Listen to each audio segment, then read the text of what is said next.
Hi everybody, my name is Ellery Sims and I'm a real estate agent in Taos, New Mexico. I work with Dreamcatcher Real Estate and we're here in San Luis, Colorado. I want to introduce you to Tom Garcia.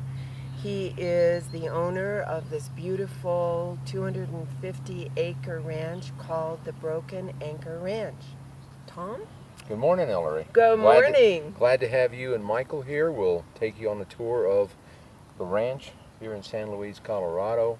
Horseman's Paradise. It's got 250 acres, all under irrigation. 208 shares of San Luis People's Ditch, which is the #1 priority water right in the state of Colorado. It is the oldest adjudicated water right in the entire state of Colorado. I've got the second greatest number of shares of water out of the San Luis People's Ditch, in addition to shares on the Robert Allen Ditch with a junior priority. Tom, why don't you show us the boundaries of the property? Ellery, the ranch runs in one continuous rectangle. It starts on the south end on Colorado Highway 159, goes in one rectangle all the way along Culebra Creek, going straight north, and ends up on Highway 142, Colorado Highway 142 on the north side of the property.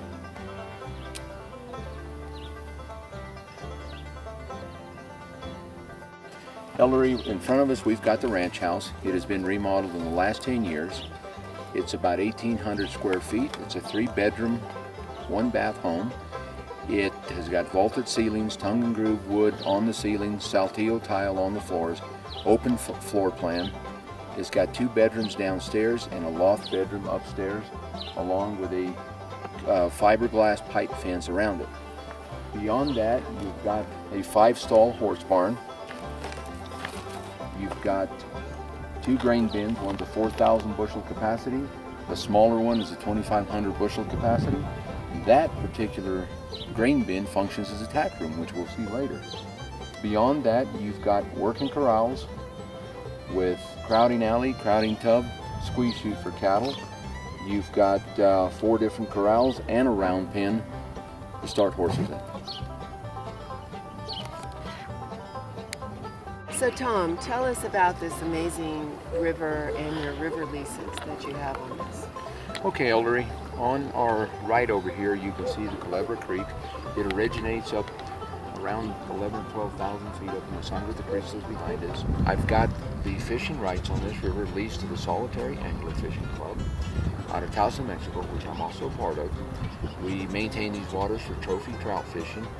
It's a catch and release, dry flies or dry and wet flies only. Now the purchaser of this property would have the option of continuing with the lease, which is a wonderful option as it will include a lifetime membership in the Solitary Angler Fishing Club, which will allow the purchaser of this property to fish any of our waters in New Mexico, Colorado, or Wyoming. Fantastic. Or they have got the option of not continuing the lease with Solitary Angler and just fishing their own private water for the rest of their life. But as you can see, this river never freezes in the wintertime. It flows enough that in spite of whatever the temperatures are, you've got open water for fishing year-round.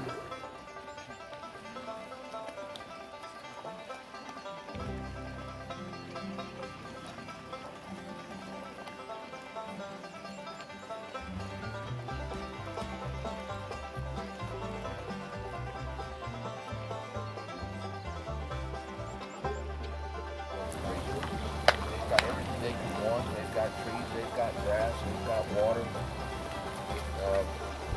Not much, you couldn't find a better place anywhere else.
built this bridge last year. It's got 4 steel I-beams, 18-inch beams. I've passed semis full of cattle, 85,000 pounds of cattle over the top of this, and it doesn't even budge. So, you know, again, very, very nice bridge. The hole underneath the bridge, full of rainbow trout. I caught one in there one day, it looked like a football. And the hole down there is actually about 5 foot deep. On the east side of this property, along the Russian olive trees here, that is the east boundary of the property. It runs again north and south on the east edge of the corrals and goes all the way past the big Quonset hut on the north end of the property. Again, at the junction of, or it joins Highway 142 on the very north end. Across to the west, over a half mile, and then back to the north, the Highway 159.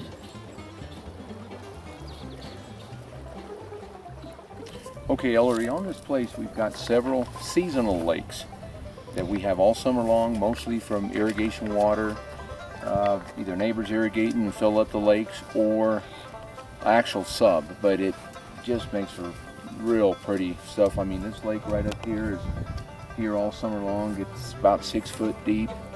You can swim, you can fiddle fart around, whatever you want to do on it. Over here towards the pond, we've got a couple other little lakes that sub up, and we've got 2 others in the back pastures. Okay, Ellery, right here we've got the working corrals, primarily used for cattle, also turnout pens for horses. We've got 4 different pens, each one successively smaller than the rest. We can handle about probably 200 head of cattle in them. We've got 1 great big pen, we've got 3 smaller ones that ultimately end up in the crowding tub. We've got water at the corrals, we've got electric to them also. How many head of cattle will the ranch support? Ellery, right now we're running pairs, and we've got about 80 pairs. On a typical year, I can run about 160 yearlings and or about 80 pairs. And that is on the north 4 pastures. On the south pastures over here, I've got about 24 head of horses all together, and as you can see, the bay gelding and the little Palomino stallion standing in there are knee deep in grass. Along with running those numbers of cattle and the 24 head of horses, I'm still able to cut about 3,000 bales of hay off this place.